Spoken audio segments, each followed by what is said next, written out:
Alright everyone, I want to thank you all so much for watching this video here along Interstate 5 in the Sacramento Valley between Woodland and Red Bluff, California.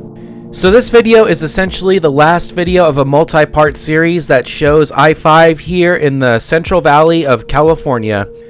Of course, the first major video, of course, was going through the San Joaquin Valley there between Wheeler Ridge and Tracy, which went over 250 miles, which is pretty crazy, and I think is the longest continuous video I've ever done. And then of course the second part was going through Stockton, which was actually uploaded a few years ago. And then the third part was going through the California Delta, and then the fourth part was going through Sacramento itself. And then of course right here is the fifth part when we actually go north of Sacramento here through the rural parts of the Sacramento Valley all the way up towards Red Bluff. So as I mentioned in the video, I actually much prefer driving through the Sacramento Valley, which is of course the northern half of California's Central Valley, than driving through the San Joaquin Valley, which is the southern half of the valley that goes all the way down towards Bakersfield down there.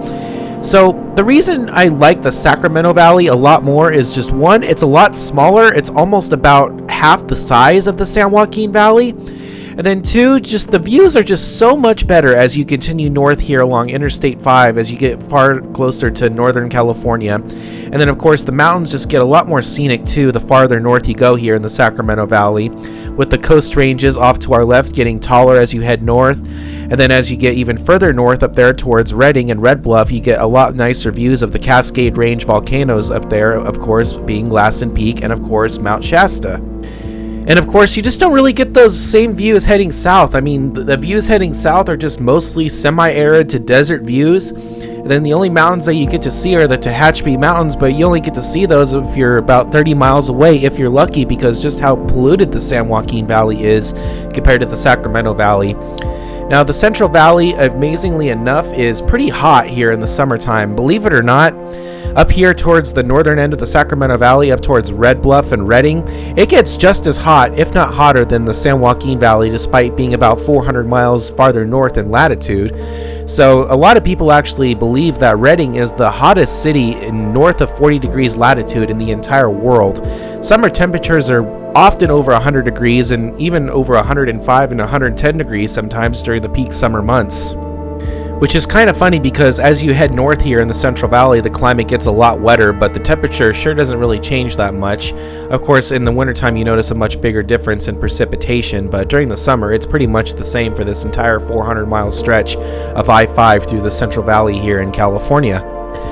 Of course, this drive here is not everybody's cup of tea because it just passes through the flat agricultural lands here of the Central Valley, and there really just isn't that much to see here off the side of the road because the scenery pretty much stays the same for over 400 miles here through Central California.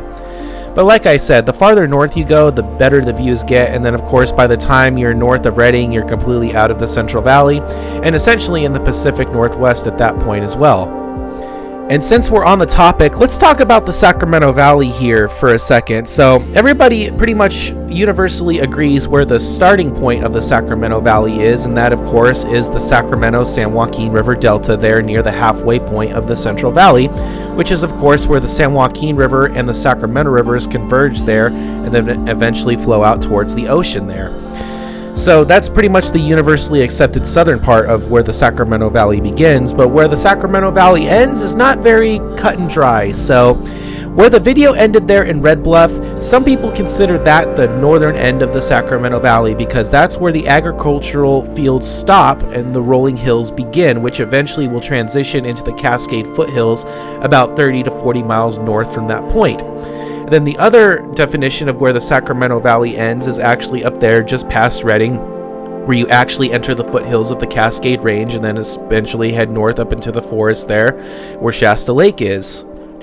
And you saw a little bit of that there once we entered Tehama County there just north of Orland. The agricultural lands kind of stopped there, and then the hills were just very rolling and gently there. Now, once you get past Red Bluff, those hills become a little bit more rugged, and you'll see that as we continue the drive north here along I-5 heading up towards Redding, is that there's just absolutely no agriculture past that point there near Red Bluff, because that's where you start to significantly gain a little bit of elevation there, because the elevation has been increasing gradually here as we leave the California Delta and head north. So the California Delta there is essentially at sea level. And then by the time you're at where the video begins, you're about 61 feet above sea level. And then by the time where the video ended there in Red Bluff, you're about 300 feet above sea level. And then as you continue north there towards Redding, by the time you're in Redding, you're roughly about 600 to 800 feet above sea level, depending on where you are in Redding.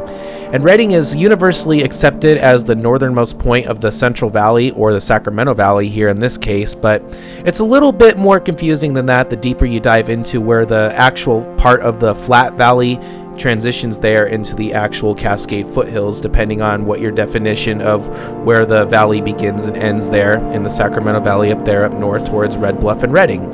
So we're actually going to feature the drive there between Red Bluff and Redding in a separate video, just to show you the difference there between like the flatlands that we see here in this video versus the rolling hills of the Cascade foothills that we'll see further north as we go up north on I-5 there.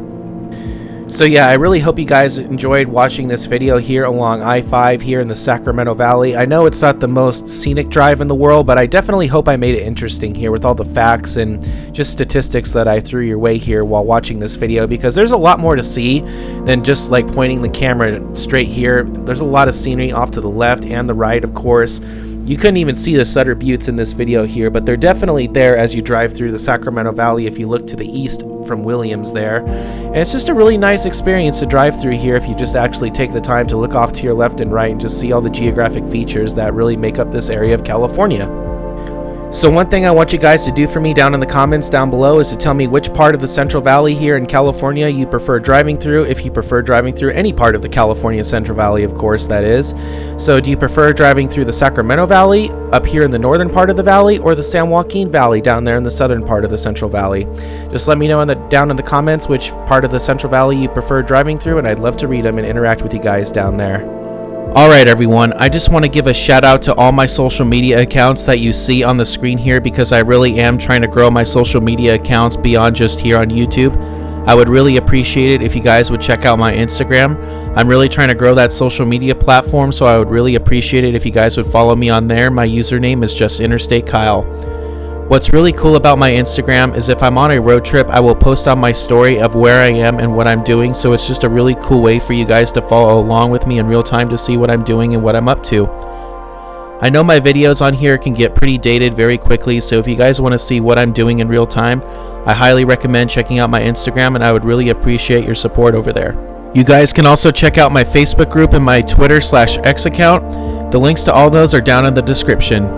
Another thing I want to give a shout out to is my Patreon, which is a way for you guys to support me beyond YouTube here. If you guys want to join my Patreon, you guys can get special perks for joining, like watching all of my videos early before they are released here on YouTube.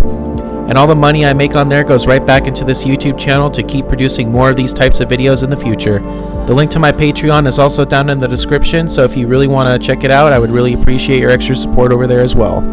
And another thing that is set up on my channel is Super Thanks, which is located to the right of where you would normally like one of my videos. What that basically is just a way for you guys to tip me out for each video going forward if you feel that I've earned it, of course. And then all the money on there also goes right back to this channel to keep producing more of these types of videos in the future.